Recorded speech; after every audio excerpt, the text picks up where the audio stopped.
Good morning and welcome to the Pin Man. Wanted to get this video out to you today. It's been a couple of weeks and got a lot on my plate this weekend, and daughter's home from college, so this is going to be somewhat of a quick, but hopefully a helpful video for you. Today we are looking at the Jinhao X350. This is a metal bodied pin. It's a nice pin. It's nothing unusual. It's kind of a classic design. It's I would say size-wise, and we'll look at this, but unfortunately I don't have a Platinum 3776 anymore to show you, but it kind of reminds me of that size. However, the weight is different. All right, so let's go over some of the parts of the pin here. We've got the cap finial, and it's just round. Moving on down, we got this little band around the cap here. Nothing written on it. And then we have this, the clip that has the same design as, let me look familiar to you, as the Jinhao X159. The same clip, about the same size and everything. Just a little bit smaller. There's a little bit difference in the size, but not much. Anyway, which I'm glad that Jinhao isn't trying to copy somebody else's clip design. I don't like it when they do that, but whatever. Okay, coming up to the band here, it just simply says Jinhao, which is very typical of their bands. And then on the back, and I'm glad they do this, it has the model number X350. Come down, the barrel tapers slightly. It's pretty much straight toward the body finial here, and you get this little ring around there between the finial and the body. Okay, open it up. How many turns is this going to take? Well, let's see. 1.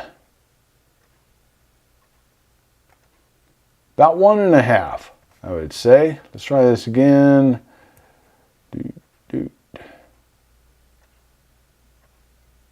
Maybe 1 3/4. Okay.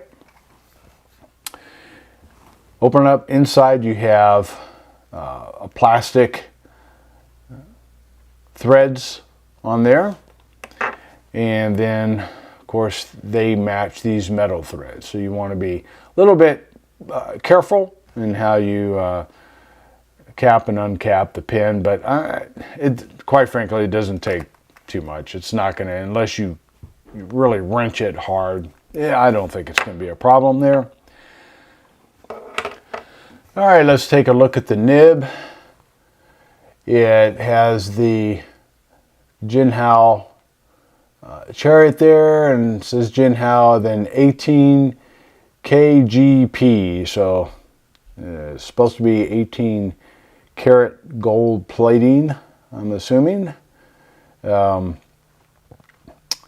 around here, there's your feed.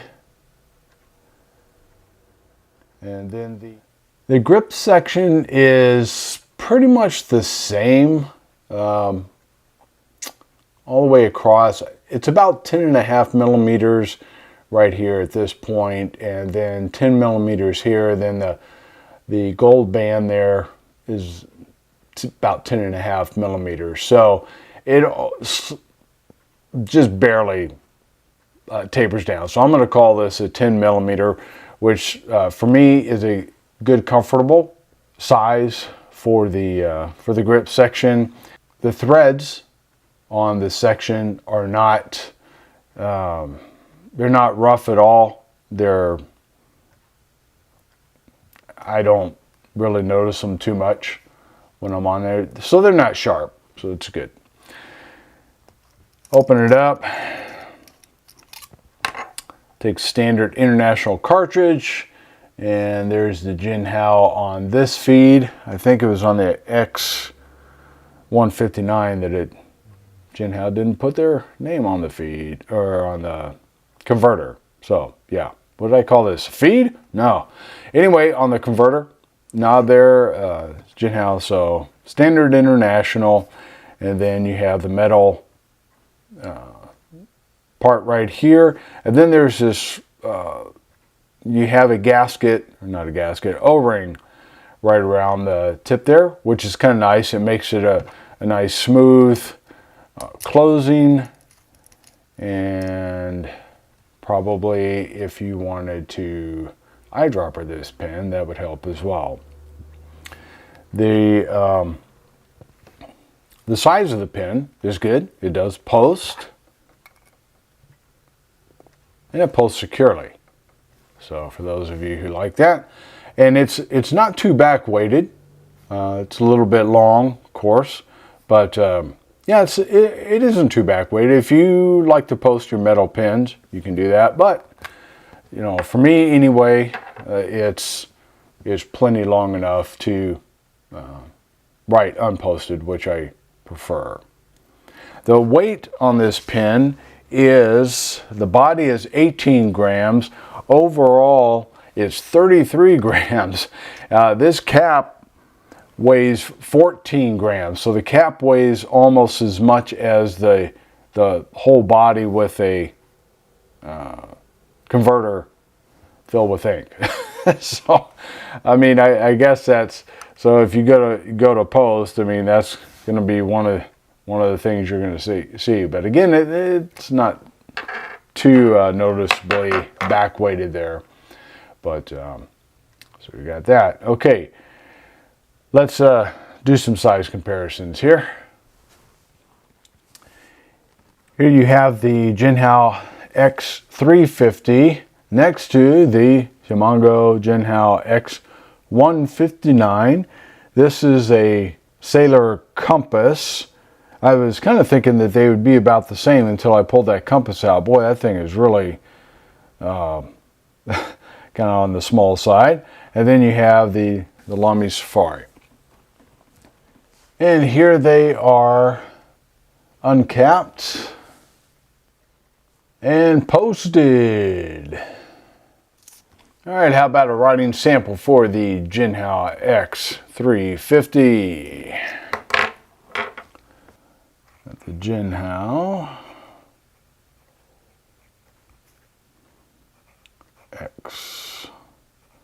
X350. This is supposed to be a medium nib. I ordered a medium, but I'm going to call this a fine. I think they sent me a fine instead. It doesn't specify on the nib itself anywhere what it is, so, but if this is a medium, then it writes like a fine. The ink in here, thus the skip there that you saw at the beginning, is Private Reserve.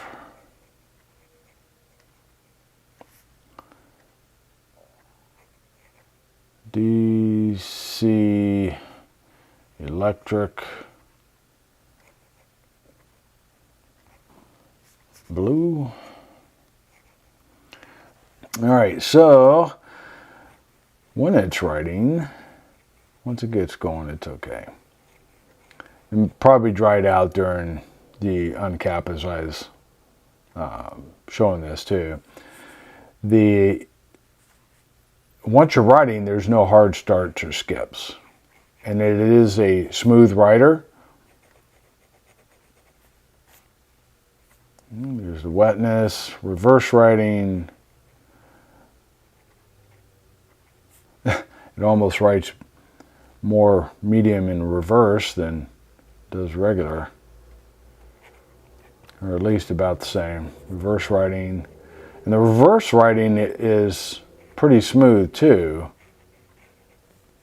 Now I'm gonna say this. I did do a little bit of smoothing on the nib with some micro mesh because it was just a tad bit more feedback than what I preferred, which kind of surprised me because Jinhao nibs are usually pretty good outside the box without having to have any work done to them. But I did do that. So, but it is pretty smooth, and reverse writing is great.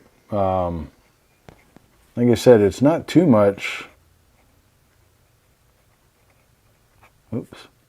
Different than on the face of it. Okay, let's see. Line variation. You can get a little bit there. I'm not pressing down too hard. All right, overall,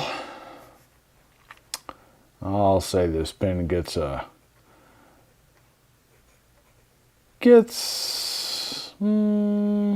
smiley, but not overexcited. I do like the pen. Now, again, I guess my disappointment with the pen is the fact that I got a fine, or at least what I'm considering a fine rather than a medium nib. So if you like a fine, I don't know. It's hard for me to advise you on whether or not to order the medium or the fine, because I'm thinking I ordered a medium, but they sent it in a fine, just because any Jinhao that I've gotten that had a medium nib wrote like a medium. So this one, and even sometimes I order them with a fine because that's all they come with, and they write like a medium. So who knows? I mean, you know, the world of fountain pen nibs. Sometimes especially with these brands, it can be kind of hit and miss on what you get. But anyway, if you like a fine nib, this does as well as a fine. It's a smooth fine nib. The holding it in my hand, it does a good job. I think it's a comfortable pen. I have no problems with when I was writing. It's not too small that the angle is too high. I can still, write at a decent angle. It is, I have to say that for my taste, it is a tad bit smaller than what I would prefer. But that said, I can still write with this and enjoy it. The grip section, I like the size of the grip section. 10 millimeters is a good size for me. You start getting to 9, 8, it gets a little bit small, but unless, if it's a metal pen, that helps. Again, the size, if this was an acrylic pen, then the size would probably be too small. That's why I got rid of my 3776, because I just, the nib was too much feedback, and even after smoothing, and it was just too light for the size.